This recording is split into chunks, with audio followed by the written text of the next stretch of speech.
कृष्णा दोस्तों, किशोरी क्रिएशन से मैं सपना शर्मा आप सभी का हार्दिक स्वागत करती हूँ आपके अपने चैनल पर।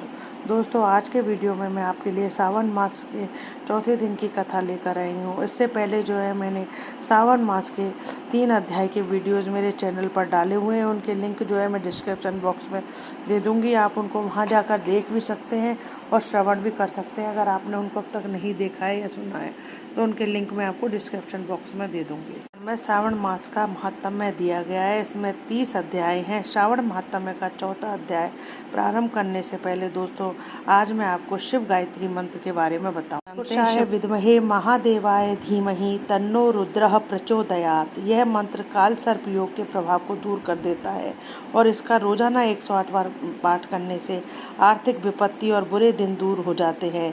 यह मंत्र शांति और समृद्धि देता है। ये देखते हैं, सुनते हैं श्रावण मास महात्म्य के अध्याय 4 में हम धारण, पारण, रुद्रवर्ती व माणिक्यवर्ती व्रत की विधि के बारे में जानेंगे। हमने सुना कि सनत कुमार ने जो है भगवान से कहा कि आपने श्रावण मास के व्रतों का क्षिप्त वर्णन सुनाया, तो उससे सुनकर जो है मुझे तृप्ति नहीं मिली। आप मुझे विस्तार पूर्वक बताइए। तब भगवान ने व्रत के बारे में विस्तार पूर्वक बताया। पूजा, रुद्राभिषेक पूजा, फल की जानकारी, विधि और अंत में जो है मौन व्रत का फल का महत्व भी बताया। आगे ईश्वर बोले, हे सनत कुमार, अब मैं धारण पारण व्रत का वर्णन करूंगा। प्रतिपदा के दिन से आरंभ करके सर्वप्रथम पुण्य वाचन करना चाहिए।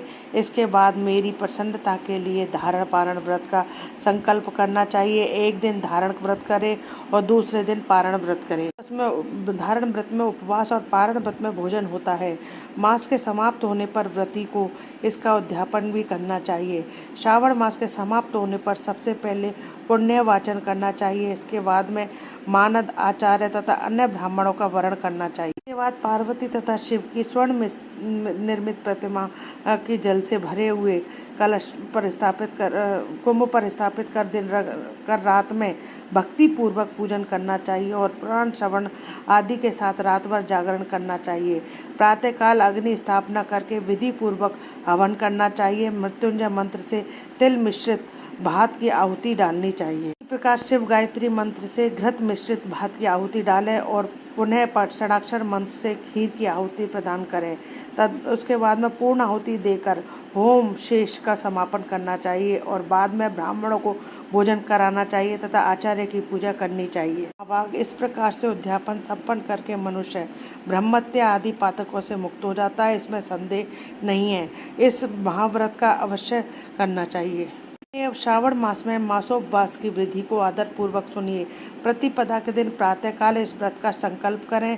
या पुरुष मन तथा इंद्रियों को नियंत्रित करके इस व्रत को करें। अमावस्या तिथि को लोक का कल्याण करने वाले ध्वज शंकर की अर्चना पूजा षोडशोपचार विधि से करें। इसके बाद अपनी सामर्थ्य के अनुसार वस्त्र तथा अलंकार आदि से ब्राह्मणों का पूजन करें, उन्हें भोजन कराएं और प्रणाम करके दक्षिणा देकर विदा करें। इस प्रकार से किया गया मासोपवास व्रत मेरी प्रसन्नता कराने वाला होता है। हे सनत कुमार, मनुष्य को सभी सिद्धियां प्रदान करने वाले लक्ष्य संख्या परिमिश्रित स्वर्णवती व्रत के विधान की सावधान होकर सुनिए। आदर पूर्वक कपास के 11 तंतुओं से बत्तियां बनानी चाहिए। वे रुद्रवर्ती नाम वाली बत्तियां मुझे प्रसन्न करने वाली हैं।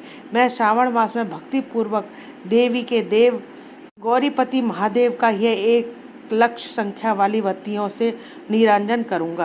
सावन मास के प्रथम दिन विधि पूर्वक संकल्प करके महीने भर प्रतिदिन शिव जी का पूजन कर 1000 बत्तियों से निरांजन करें और अंतिम दिन 71,000 बत्तियों से निरांजन करें, अथवा प्रतिदिन 3000 बत्तियां आदर पूर्वक अर्पण करें और अंतिम दिन 13,000 बत्तियां समर्पित करें, अथवा एक ही दिन सभी 1 लाख बत्तियों को मेरे समक्ष जलावें। प्रचुर मात्रा में घी में भिगोकर जो इन बत्तियां होती हैं वह मुझे बहुत प्रिय है। इसके पश्चात मुझे विश्वेश्वर का पूजन करके कथा श्रवण करें। सनत कुमार बोले, हे देव, हे जगन्नाथ, हे जगदानंद कारक, कृपा करके आप मुझे इस व्रत का प्रभाव बताएं।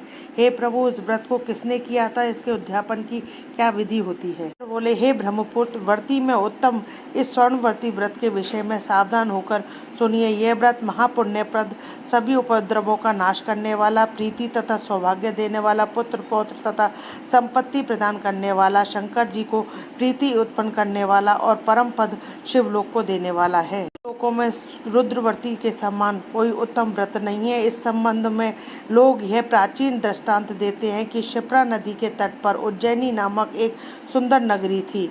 उस नगरी में सुगंधा नामक एक परम सुंदरी वीरांगना थी। उसने अपने साथ संसर्ग के लिए अत्यंत दुष्य शुल्क निश्चित किया था। स्वर्ण मुद्रा देकर के संसर्ग करने की शर्त उसने रखी है। सुगंधा ने को तथा ब्राह्मणों को भ्रष्ट कर दिया था। उसने राजाओं तथा राजकुमारों को भी के आभूषण लेकर के उनका बहुत तिरस्कार किया था। इस प्रकार उस सुगंधा ने बहुत लोगों को लूटा था। सुगंध से कोस भर का स्थान सुगंधित रहता था। वह पृथ्वी तल पर रूप, लावण्य और क्रांति की मानव निवास स्थली थी। वह 6 रागों और 36 रागनियों के गायन में तथा उसके अन्य बहुत से भेदों को भी गान क्रिया में अत्यंत कुशल थी।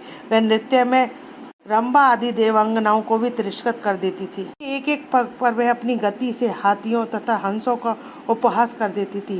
किसी दिन वह सुगंधा कटाक्षों तथा बहुत चालन के द्वारा काम बाणों को छोड़ती रहती। कीड़ा करने के विचार से क्षिप्रा नदी के तट पर पहुंच गई और उसने ऋषियों के द्वारा सेवित मनोरम नदी को देखा। वहाँ कई विप्र ध्यान में लगे हुए थे तथा कई जप में लीन थे, शिव अर्चना में रत थे तथा कई विष्णु के पूजन में तल्लीन थे। हे महामुने, उसने उन ऋषियों के बीच विराजमान मुनि वशिष्ठ को देखा। उनके दर्शन के प्रभाव से उसकी बुद्धि धर्म में प्रवृत्त हो गई। जीवन तथा विशेष रूप से विषयों से उसकी विरक्ति हो गई। वह अपना सिर झुकाकर बार बार मुनि को प्रणाम करके अपने पापों की निवृत्ति के लिए मुनि श्रेष्ठ से कहने लगी। बोली, हे अनाथनाथ, हे विप्रेंद्र, हे सर्व विद्या विशारद, हे योगीश, मैंने बहुत से पाप किए हैं। अतः हे प्रभु, उन समस्त पापों के नाश के लिए मुझे उपाय बताए। ईश्वर बोले, हे सनत कुमार, उस सुगंधा के इस प्रकार कहने पर दीन वत्सल मुनि वशिष्ठ उसके कर्म को जानकर आदर पूर्वक कहने लगे। वशिष्ठ बोले, तुम सावधान होकर सुनो। जिस पुण्य से तुम्हारे पापों का पूर्ण रूप से नाश हो जाएगा, वह सब मैं तुमसे कह रहा हूँ। हे भद्रे, तीनों लोकों में विख्यात वाराणसी में जाओ। वहाँ जाकर तीनों लोकों में दुर्लभ, महान पुण्य देने वाला तथा शिव का रूप के लिए अत्यंत प्रीति कर रुद्रवती नामक व्रत को उस क्षेत्र में करो। हे भद्रे, उस व्रत करके तुम परम गति को प्राप्त करोगी। बोले, तब उसने अपना धन लेकर सेवक गण तथा मित्र सहित काशी में जाकर वशिष्ठ के द्वारा बताए गए विधान के अनुसार उस व्रत किया। इस प्रकार वह सशरीर उस शिवलिंग में विलीन हो गई। हे सनत कुमार, इस प्रकार स्त्री इस परम दुर्लभ व्रत को करती है। वह जिस अविष्ट पदार्थ की इच्छा करती है, वह निसंदेह उसे प्राप्त करती है। व्रत अब पाप माणिक्यवर्तियों का महात्म्य सुनिए। हे विप्रेंद्र, उन माणिक्यवर्तियों के व्रत से स्त्री मेरे अर्थ आसन के अधिकारिणी हो जाती है और महाप्रलय पर्यंत वह मेरे लिए प्रिय रहती है। मन में इस बात की संपूर्णता के लिए उद्यापन का विधान बताऊंगा। चांदी की बनी हुई नंदीश्वर की मूर्ति पर आसीन स्वर्णमयी भगवान शिव की पार्वती सहित प्रतिमा को कलश पर स्थापित करना चाहिए और विधि के साथ पूजन करके रात्रि में जागरण करना चाहिए। इसके बाद प्रातःकाल नदी में निर्मल जल में विधि पूर्वक स्नान करके 11 ब्राह्मणों सहित आचार्य का वर्ण करना चाहिए। इसके बाद रुद्र सूक्त अथवा गायत्री से अथवा मूल मंत्र से घृत, खीर और बिल्व पत्रों का हवन करना चाहिए। इसके बाद में पूर्णाहुति होम करके आचार्य आदि की विधिवत पूजा करनी चाहिए और सपत्नी 11 उत्तम विप्रों को भोजन कराना चाहिए। स्त्री इस प्रकार से व्रत करती है, वह समस्त पापों से मुक्त हो जाती है। उसके पश्चात विधान पूर्वक कथा सुनकर स्थापित की गई तो समस्त सामग्री ब्राह्मण को दे देनी चाहिए।